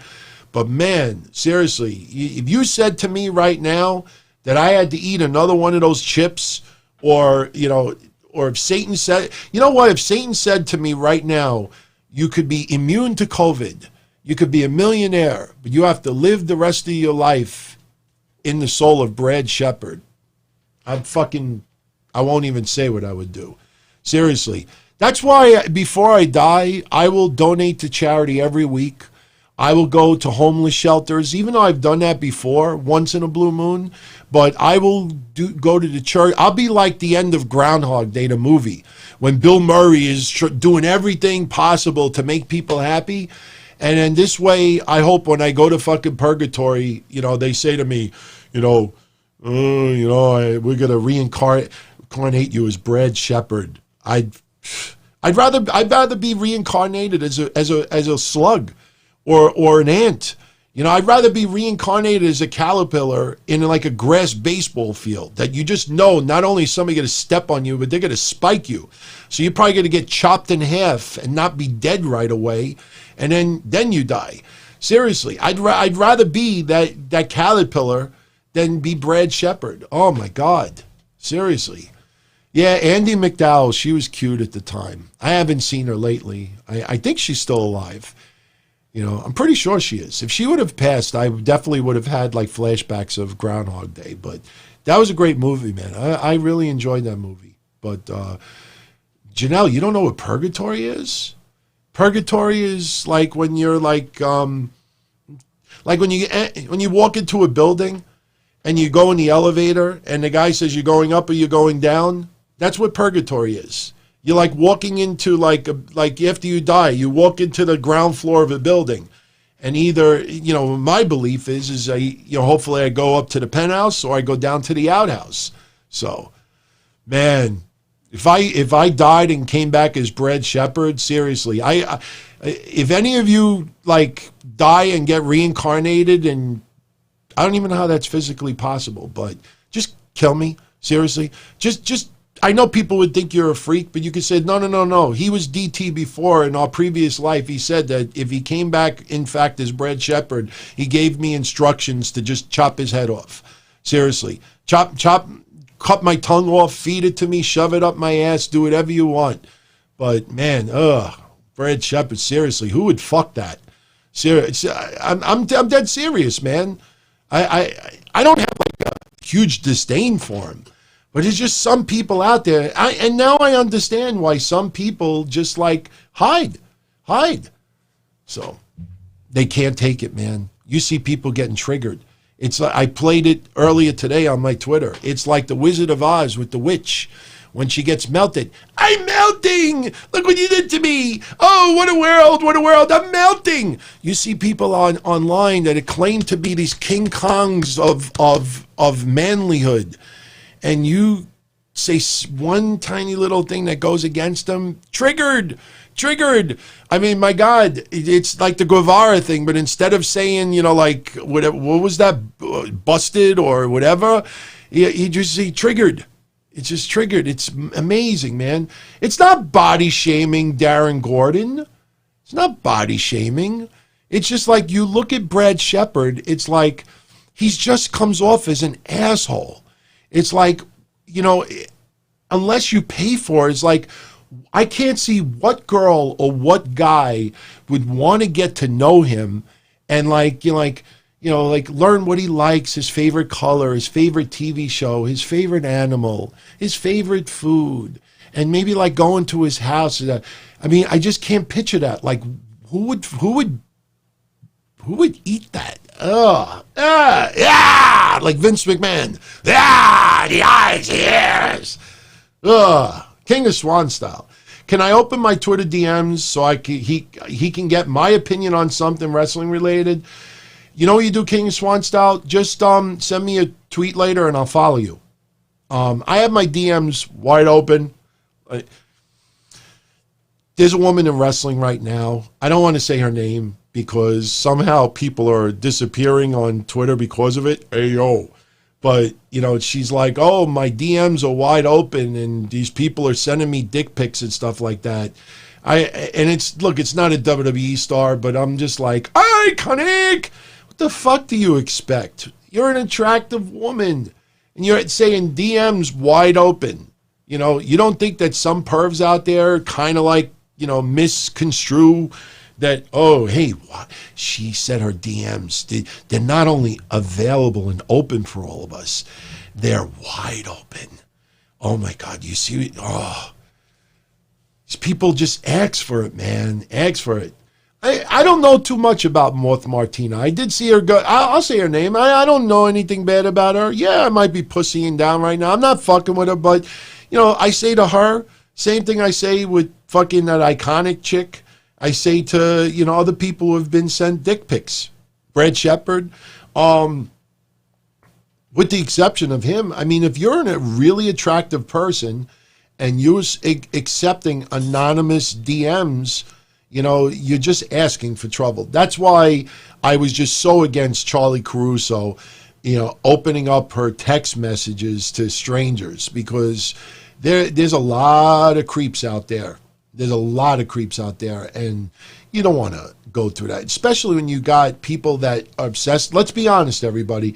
There are definitely people out there obsessed with regular women, celebrities, athletic women, WWE women, women anywhere. And when you got people already obsessed and you're opening up your DMs wide open or text messaging, you're just, you're adding another spark to that flame of those whack jobs out there. I understand you want to be really, really sociable and really, I personally think you do. I personally think that, do like a Twitter thread. Like, hey, I'll be on Twitter tonight from 9 to 10. Here's the thread. Post your questions here. I'll ask as many as I do. I know why a lot of people do the video stuff, because it's a lot easier to just sit here and talk instead of just typing.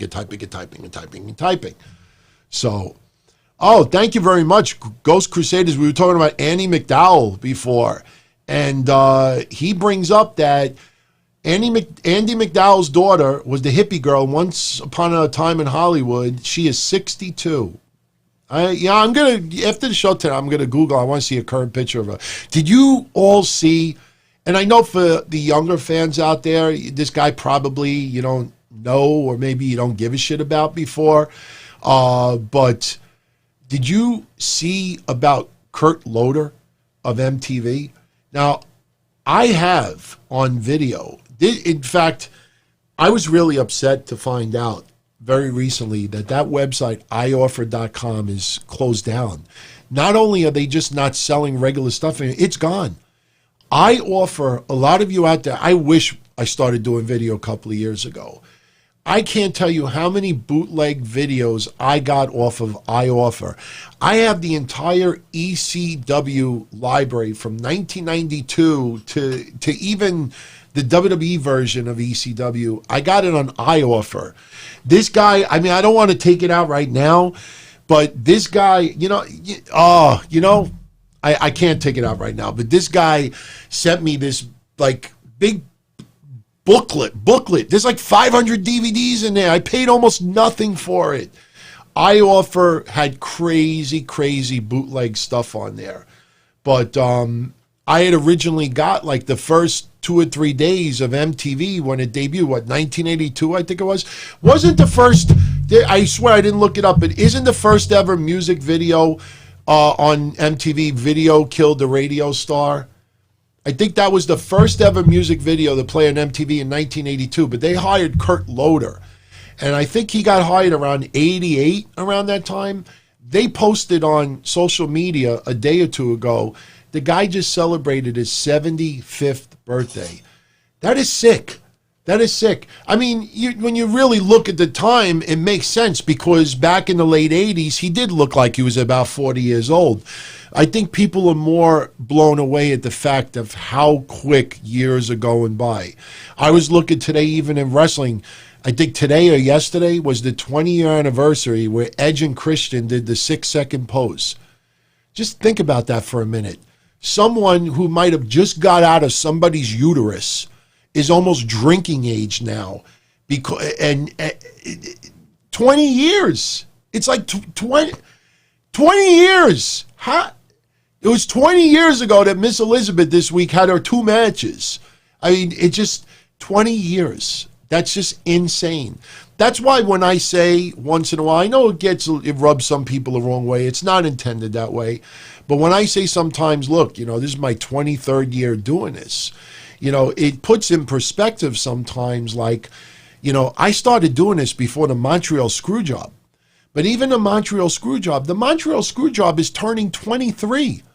Just let that sink in a little bit. So that's crazy, man. Yeah, Lunch Table Bastard. You bastard. He's tuning in right now. He's 24. Just think, Lunch. Right around the time your parents had sexual intercourse, I was getting ready to start my wrestling hotline. Just think about that. You just think that they might have actually been listening to my wrestling hotline, and they might have been like, oh, this guy sucks. Turn it off, turn it off so you could turn me on. And, maybe that's how this, you bastard was born. No, seriously, Ethan, he's 23. Just think about it. Before you were born, that makes me feel old. But, hey, it's just amazing how the years fly by.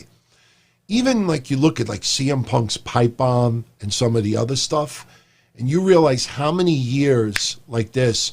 What blows me away, probably more than anything of recent memory, is Superstorm Sandy, Hurricane Sandy.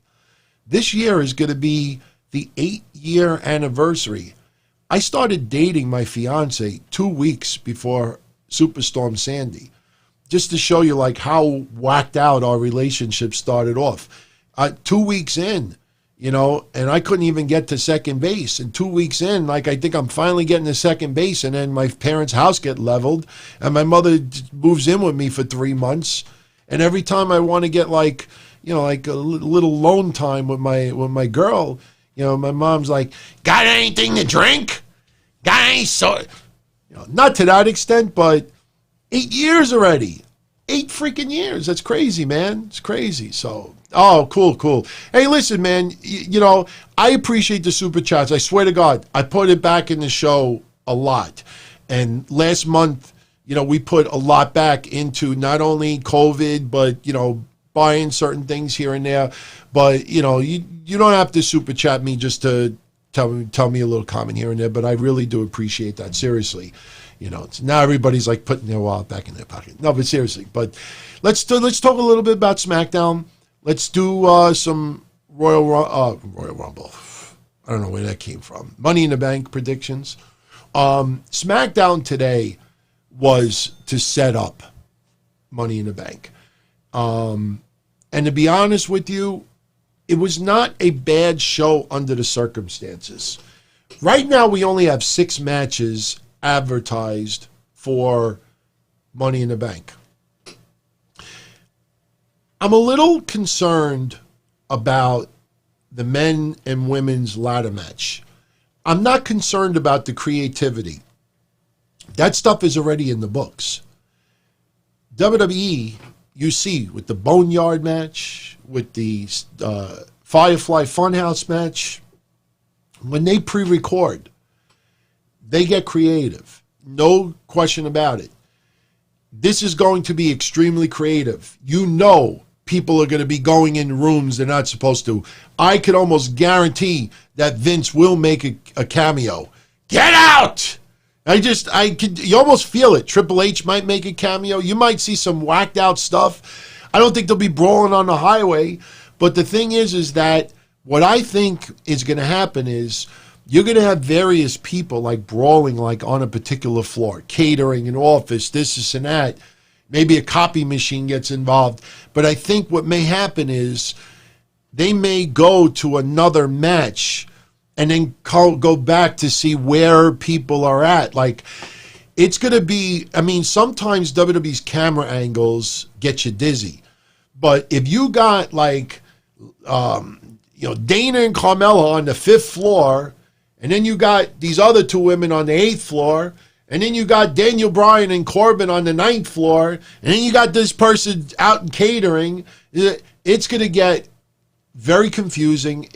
And I don't know if they're going to stick to the cameras. I don't know if they're going to go back to another match, and then after that match is over, let's go back to Stamford, Connecticut and see what's going on. Or, hey, we just got an alert. And we might even get split screens. You might see a match going on in Florida, and there may be a split screen with something going on in Connecticut.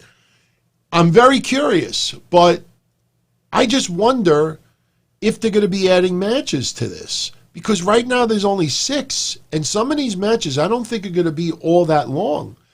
But one match that we kind of thought would be on this card, and maybe by tomorrow we find out it is added to Money in the Bank. That is Sonya Deville and Mandy Rose. They had their match tonight. Went about 6 minutes. The match was fine. Sonya Deville, I said this 2-3 weeks ago, and I'll say it again now. She's obviously getting much more comfortable in her promos, talking. The problem is the match that you saw today between her and Mandy Rose, she was very vocal, very animated. The things she was saying felt like the things we would say if we're beating the fuck out of someone. You know, teasing them, trolling them. She nailed it tonight. What happens when you go back to live crowds and you can't hear any of the shit going on in the ring? What is she going to do? Is she going to yell it? So a lot of what Sonya Deville right now is great. I don't know how much of that carries over to once live crowds come back. But it was a decent match. The only thing I didn't like, maybe I just had a brain fart at the time. Maybe you all picked up on this as well. But they were brawling outside the ring. Mandy Rose threw Sonya Deville over the announcer's table. And Charles Robinson is counting. Did you all see that? Charles Robinson was at 8 when Mandy Rose had already just thrown Sonya Deville over the announcer's table, and he stopped. All right, Guardian of Chaos says that he heard they added 3 more matches. All right, before we finish, when we get to predictions, I'll pull up Wiki really quick because that's usually where all the matches get updated, and we'll do the predictions from the Wiki page. I'll read it from there. But did you all see that today where Charles Robinson is counting to 10 and Sonya got thrown over the table and he was already at 8 and he stopped the count? Mandy Rose didn't try to get in the ring and get back out. He just stopped. And that was one thing that I kind of got, it's just, those are careless things like that because, look, you're not going to probably do a retake of being thrown over the announcer's table, but this is pre-recorded, man. You see what happened earlier in the week with Tozawa, with that finisher, that happened on NXT with what's his face, Gallagher. Why wouldn't you just redo the finisher? I mean, I don't understand why they would leave such a, and in case in point, the tag team match tonight. Miz and Morrison, Forgotten Sons, they defeat the New Day and Lucha House Party. Not a bad match, but at the end, it felt a little bit messy. I mean, I don't know. I know for a fact, for me, if I'm doing something pre-recorded and, there's a part of it that I just think is really not as good as what it should be, I'll redo a little clip and I'll splice it in. If I'm really early on, I'll just start over. When I used to do my hotline, I used to start doing it, and 5 minutes in, I would just say to myself subconsciously, man, this sucks. Who the fuck would want to listen to this? And I would just erase it and start all over again. I don't know why. Paloma Patino. Shout out to Paloma Patino. So, tuning in. But I don't know why they don't just, redo part of this. It's taped. It's taped. Come on. It's not like if you say, all right, let's redo it, let's fit. I mean, they're only doing it a minute or two later. It's not like, oh, we have to recreate the sweat or we have to recreate this. Yeah, maybe getting thrown over the table might be a little bit difficult, but all you got to do is do a camera shot, somewhere else. And meanwhile, Sonya Deville could still be behind the table. Go behind the table. I don't know why they don't do that. Paulo Ramirez, what's up? But, Sonya Deville and Mandy Rose, you almost feel like there needs to be a rematch. It was not a bad match today. It almost felt like it was being set up for Money in the Bank, to be honest with you. And by the way, when we get to the predictions, I think Otis may have inadvertently given away his outcome for Money in the Bank. Because remember, he was my maybe emotional pick to win Money in the Bank. Now I'm not so sure, and I'll explain why later. But we only had 4 matches on SmackDown today. We talked Deville, Mandy Rose. The tag team match, it was okay. You know, it's just your typical SmackDown tag match. After it was over, Miz and Morrison and Forgotten Sons kind of at odds with each other. Probably set up a match against each other in the very near future. Lisa Davis is tuning in. Miss Destiny, if anybody remembers, you know, going back to the early days of Wrestling Soup and DTKC show. So, Lisa, hope you're doing well. I know she's doing well. She's married now. It's good. It's good. I'm happy for her. Then we had some promos mixed in. The Sheamus Jeff Hardy. It is what it is. You know, Jeff Hardy, you have Renee Young talking to Jeff about, you know, showing, you know, where he came back, you know, hit some rock bottom, came back, did this. It's Road to Redemption. And while Jeff Hardy's in the ring talking, Sheamus is in the back. He's like, we waited for this. And then Jeff Hardy happens to call out Sheamus, and they're having some back and forth. And, you know, will they have a match of Money in the Bank? Would not surprise me if they add it. Seems a little bit rushed. But, you know, this is the setup, you know, a little feud with Sheamus and Jeff Hardy.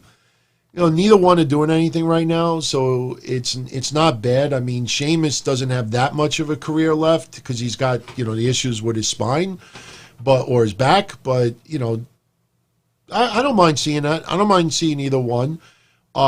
We also had the segment, as I said early on, with Braun Strowman and Bray Wyatt. You know, Bray with the mask, you know, I have no problem with it. But when you look at it, and it looks like there's a rubber band attached to it, it's like a garbage fucking mask. Braun should just should have taken the mask and eat it. Eat the goddamn mask. You know, even if you eat the mask and you accidentally like cut your lip or something like that, that's a goddamn nice visual. I think that would piss off Bray and make him a little freaked out. You know, I don't like it, man. I don't like it. I never said that Sheamus is spineless.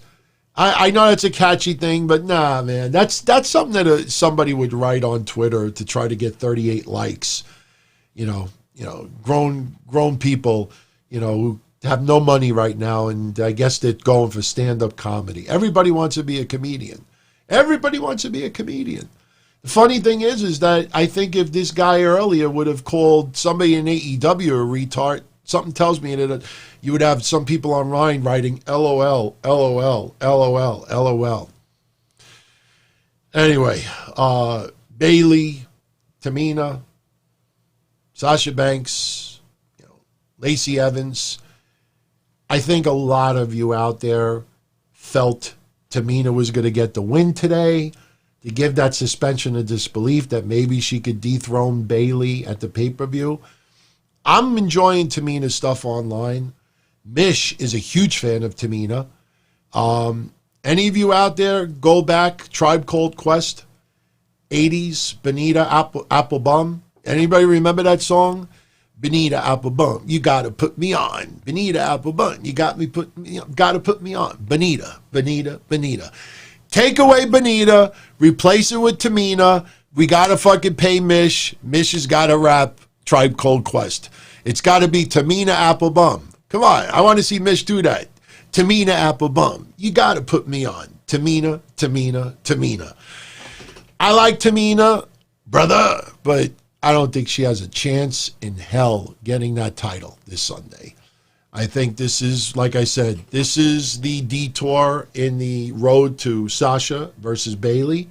Sure, they could give it to Tamina for a little while, have Bayley and Sasha feud for no title, but Sasha wanting Bayley's title would intensify that feud even more. So that's why I don't think Tamina's getting it. But that's why I think she got the win today. It was a very cool moment online. I don't know if you saw it. I think it was the bump where they had Tamina on, and then the Usos recorded a little video, you know, wishing Tamina's love and hoping that she wins the title. And Tamina legitimately broke out in some tears. So you might think titles don't mean a lot, you know, in wrestling, but for some individuals out there, it means a hell of a lot. So I root for Tamina, absolutely. Tamina, Tamina, Tamina. But I don't think she has a chance in hell. I think tonight was her win, if you think about it. So they had that match, which was not bad. The main event today, it just didn't have that feel, man. Drew Gulak teaming up with Daniel Bryan and Otis, because earlier in the night, Baron Corbin was, dissing all the members in the Money in the Bank match. So Otis got offended. Oh, yeah! To me, the match was like, okay, is it 10 o'clock yet? I want to start the show. It was all right, man. Please ban Darren Gordon-Hill. He's just trolling and posting fake news. Darren, come on, man. I don't think I've ever banned anybody here, so I don't want to ban him. But don't post the fake news, because none of us is going to click on it, and there might be some legit news down the line, and you're going to want to post it. Who's Fife Dog? Wait a minute. Who's Fife Dog? That's not Oh, Fife Dog's a rapper. I was thinking of the Angry Dog. Triumph. Hey, Triumph. Let me go to rub your leg. Triumph. If I died and I came back as an animal, I would want to be Triumph, the insult dog. Hey, let me climb up your leg, you little fucking bitch, you. No, Mike Johnson. Darren would not be Mike Johnson in disguise. Mike Johnson listening to a word of what I say is the equivalent of giving someone who's hardcore Jewish like cheese sliced off of like a regular deli's slicing machine. When I used to work for Ben's Best, which was a Jewish deli, and I was the only Italian, I was the first Italian ever to work for Ben's Best Deli, and I know some of you looked up their history last week when I talked about it. There were people that would not want me to serve them. They wanted somebody Jewish to serve them. Fine. But what I also was told is you never slice cheese on this machine. You can't commingle the corned beef and the pastrami with other things. Like, certain things could not be touched by other things. So if you dared, mix something with, no, that's like sacrilegious. That's what it is with Mike Johnson. Mike Johnson would, when I went to the big event like 2 months ago, and he was there and I was there, Mish will tell you, and this girl Naya that I was hanging out with also. I don't think she knew Mike Johnson, but Mish knows for sure. There was 3 times that we walked by each other. And that guy, like I saw, I said, and I even said to Mish once, Mish, that's Mike Johnson. And I'm looking right at him, and he wouldn't even look at me. He did one of these. He's like looking like straight, and he'll do one of these as he's walking. I don't hate him personally, but that guy, man, snake in the grass, man. Snake in the grass. So, anyway. So, what are we missing with SmackDown tonight? So, the main event, you have Baron Corbin going off the air with the briefcase in his hand. When I get the predictions, I'll give you my overall prediction who's going to win. I get this bad feeling about Baron Corbin as well. Because I could just imagine the trolling, but I'm not sold on Baron Corbin winning yet. John Dillinger, yes. Mike Johnson is the one that Triple H ripped. If you remember all the conference call about 6 months ago with the blood and guts, and they did the cage match, and there was like fake barbed wire, and Triple H did a conference call, and somebody called in and was trying to do a gotcha with Triple H about blood and guts, and this guy got his ass handed to him to the point that regular people were laughing in the background. Seriously, I think Mike Johnson is married. I hope to God his wife never saw that video, because that's the equivalent of you going to a bar with your significant other, and there's like a Dolph Ziggler in the bar, and he starts like hitting on your wife, and you realize you can't do nothing about it, because if you try to throw a swing, you're going to get your teeth fucking shoved up your ass. And instead of just like, sticking up, you probably the only thing is go, well, that's funny. Good one. That's what Mike Johnson is. He had to sit there and take it. I mean, how do you even he was a half a man before, because he's only like 3'9" in height. But man, Triple H, holy shit. I hope he was wearing a condom when he brutally, like, ripped him like that. Oh, that was wonderful. That was wonderful. Because Mike Johnson, let me be honest with everybody, and I'm saying this sincerely. Mike Johnson thought, if anybody follows politics, Mike Johnson thought he was the Jim Acosta of pro wrestling. He thought he was CNN and Triple H was Trump. And he was going to try to hit Triple H with a gotcha so now AEW could start rubbing on Mike Johnson's leg also. And by the way, let me just tell everybody out there, even though you probably know this already, that accounts payable paper that's floating around with all the money that AEW paid out recently, that is a fake. Some people PM'd at me like, you're going to talk about this tonight? And I just wrote back, no. They're like, why not? Because it's not real. They put down like they paid Meltzer $200,000. You know, they tried to be cute because they put down, they paid $177 for water. You know, it's just, it's fake. It's fake. But, Mike Johnson thought he was going to do a gotcha. And you have to realize, before you try to do gotcha with people, you got to understand who you're dealing with.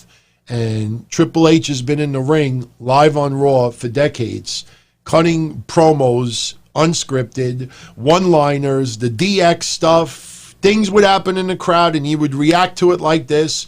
So Mike Johnson trying to hit a blood and guts gotcha, especially when blood and guts was being thrown in WWE's face for the 2-3 weeks leading up to it. You mean to tell me that Triple H wasn't prepared for that? If I get a troll that brings up the blood and guts, I'll be ready. And this goof couldn't resist, man. I'm telling you, man. It's like you got to be the dumbest mouse out there. It's like Triple H took it's almost like a bad cartoon. Triple H took like this giant mouse trap. Yeah, I'll put my photo on here, but the mouse trap was like the size of this. And all Triple H did was put a tiny little speck of cheese on there. Like, okay, no mouse in their right mind is going to try to go for that little speck of cheese, which is called blood and guts flavor. And what happens? Mike Johnson wobbles back in and tries to go for the cheese. And he got snapped. So, Corona! Triple H, Corona! Man, seriously. You know what? I have a request. Seriously. And I mean this.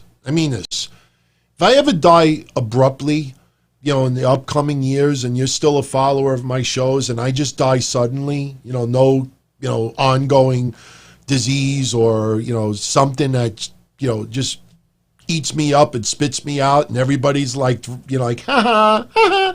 But if I just like this, in tribute to me, if you do like a montage of things I say, somewhere in there, play the Triple H audio of Mike Johnson. Trust me, even if I'm in hell, I promise you, I'll be looking up, not skirts, but I'll be looking up and I'll be saying, thank you, man. Seriously. Tribute video, and you could reference this. But anyway, so that was pretty much SmackDown tonight. Again, it was to set up Money in the Bank. I don't think anything majorly earth-shattering came out of it. Otis, I think, may have in fact given away the outcome of his involvement for this. If you are not aware of it, Otis, I understand why, some people will make comments about predictions if they win Money in the Bank. I still am thinking about the idea of Tucker turning on Otis because Otis is with Mandy. Otis is going for Money in the Bank. Otis forgot about his tag team partner. That's what I would do in the storyline. I don't think they're going to do that, but, I think, what this feels like? Do you remember when Finn Balor got injured and he was the Universal Champion for, 24 hours, whatever it was? They did the match to determine new champion. Do you remember when Big Cass was put in that match also? Big Cass was not a singles guy yet. Big Cass, it just felt like he was thrown in there to just give him a little rub as a big guy maybe he could hold his own, and he did hold his own in that match. Otis reminds me right now of a little bit of Big Cass in the sense that we're going to just put him in a singles match just to get his feet wet as far as a singles guy. I don't think they're ready to make him full-blown single. I think, the tag team still sticks around.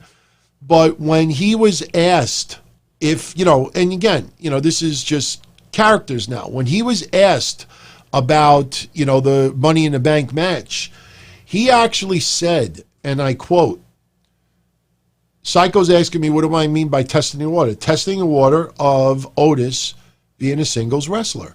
They're putting him in a match without his tag team partner. Yes, he's wrestled singles matches before, Dolph Ziggler and others, but to basically put him as a singles guy. If this guy ends up getting a big singles push in the near future, even if he doesn't win Money in the Bank, they will go back to one of these matches, especially if he has a memorable spot in Money in the Bank. So that's what I mean by testing the water. But Otis online gave this quote: if I get the briefcase, we're challenging for the tag team titles. I don't think there's a rule of what titles to challenge for, so we're going to challenge for the tag titles, cashing in, and that's what's going to happen. I think he just blew it. I do not see the briefcase being teased for tag titles. I just don't see it.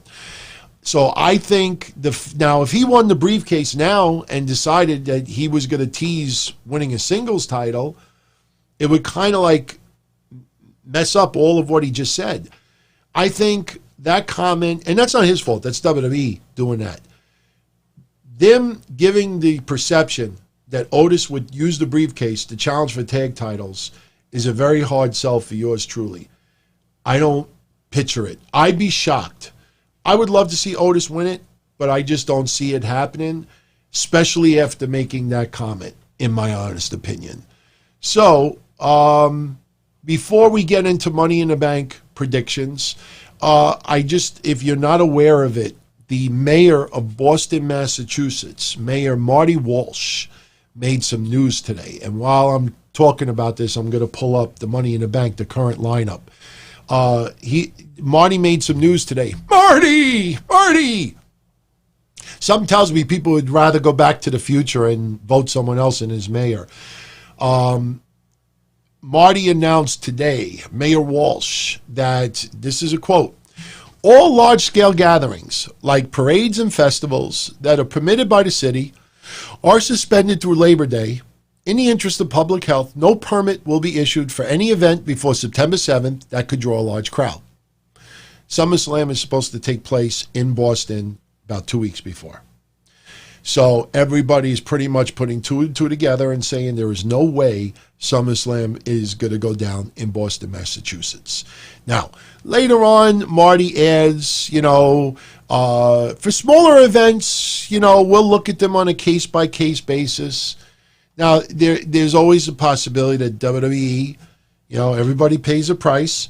Maybe they get a little bit of a waiver in Boston, Massachusetts. I'm not so sure when it comes to Massachusetts with this. They are pretty much being really hardcore about this until there's a vaccine, to be honest with you.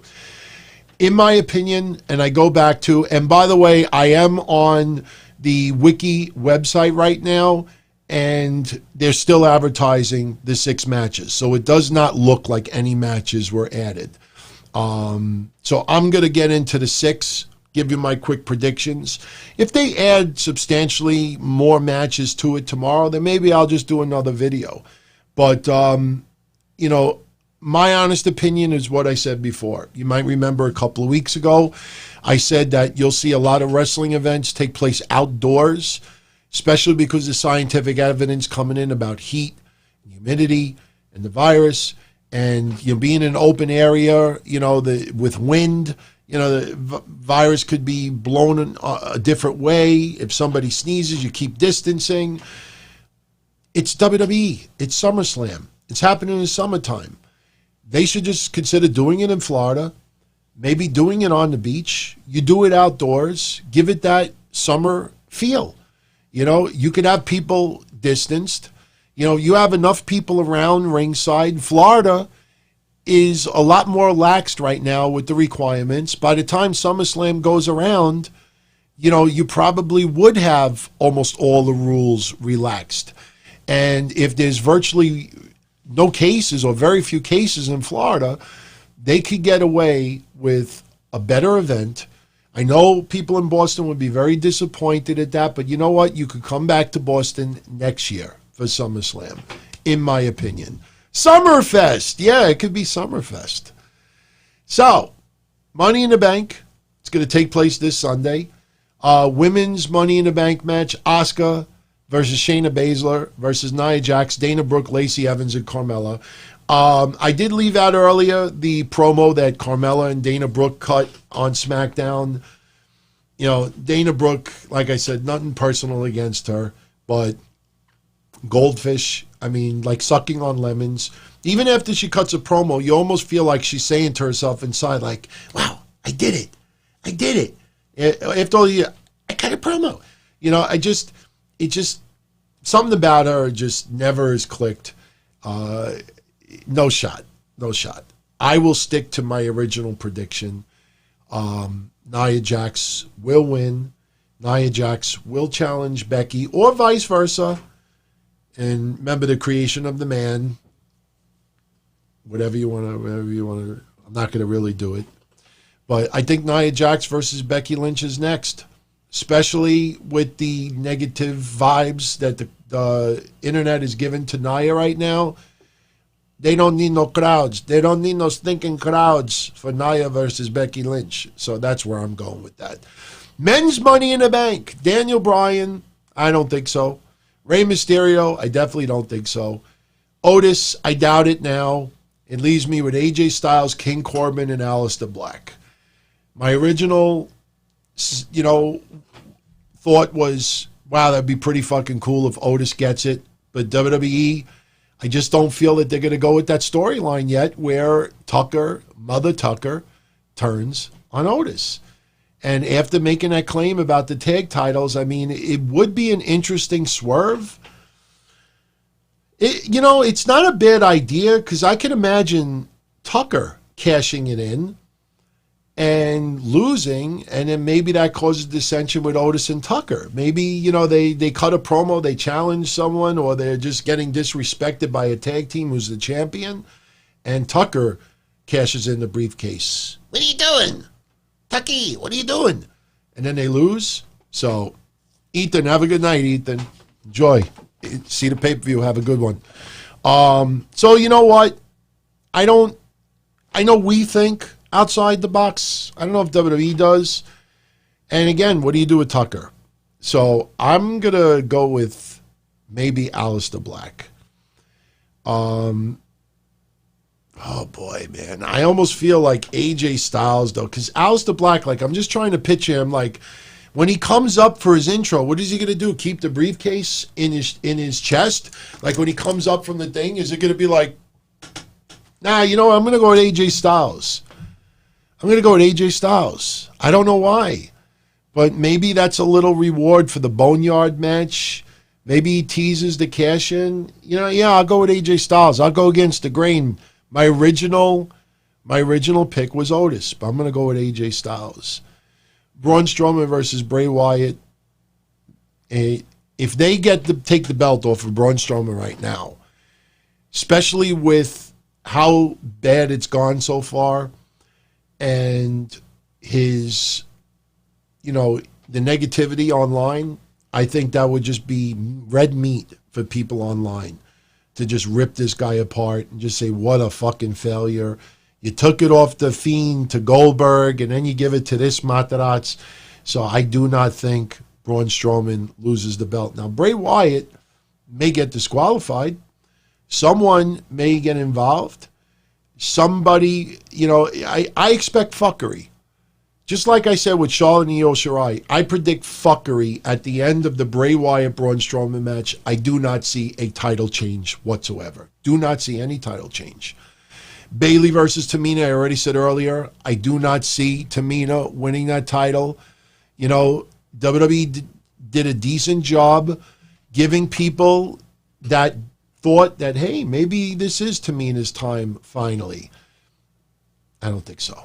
My honest opinion. Drew McIntyre versus Seth Rollins. I brought this up several times on the other shows. Drew McIntyre may end up never defending that title in front of a live crowd, and that sucks. I don't think Drew McIntyre is the reason for these horrible low ratings. Seth Rollins is not the sole reason either. It's the overall WWE product. I say Drew McIntyre retains that belt. Maybe Buddy Murphy tries to get involved and something backfires and Drew McIntyre gets the win, but I say Drew McIntyre keeps the belt. New Day defending the tag titles in a fatal four-way versus Miz and Morrison, Forgotten Sons of Bitches, and the Lucha House Party. Number one, the Lucha House Party is not getting those tag titles, in my opinion. The Forgotten Sons, so far, with all due respect, the WWE Universe does not give a flying fuck about this team yet. It's not enough time. Miz and Morrison just lost the belts at Mania. If they regain it quickly, I could see the news sites now. They took the belts off of them temporarily as maybe punishment for Miz not wrestling at WrestleMania, and they forced it into a three-way ladder match. I could just see something dumb like that coming out. New Day, they just got those belts. This is going to be one of those pay-per-views where you don't have any title changes unless somebody cashes in the same night. The problem is Becky is not there with the women's title. Bayley is already in a match against Tamina. I don't see somebody winning and then cashing in on Bayley. So who wins the title? I don't think there will be any title changes this weekend unless they add more matches. Cryptic if true. Yes, I agree. Cryptic if true. I think they should add 2 or 3 matches. Maybe we get a rematch of the Viking Raiders versus the Street Profits, which everybody and their mother thought was going to be taking place at the pay-per-view. If that happens, Street Profits retain. I don't see them winning the belts off of the Street Profits. Nope. We'll see. Sami Zayn, John, will not be around, and he's the current IC champ. So what's going on with that belt? They have not said anything. They're not going to strip him, because if he ends up being John and they strip the title because of it, they're kind of proving what he said right. But at the same time, though, you're the fucking champion. If you can't show up and defend it, what do you expect? It's an entertainment company. You're holding that belt hostage because he doesn't want to perform. I totally respect that he feels uncomfortable wrestling right now. But, man, do something with that fucking belt if he's not going to be going it. What school did you go to? So that is the Money in the Bank pay-per-view as of right now. How long are we going? Yeah, we've gone about 2 hours. So I definitely want to jet out of here now. Javier Trujillo, what's up, my friend? All the way from San Diego. So I'm going to exit now. Sunday night, remember, right after Money in the Bank, I will be right here with your recap. We will talk about it in detail.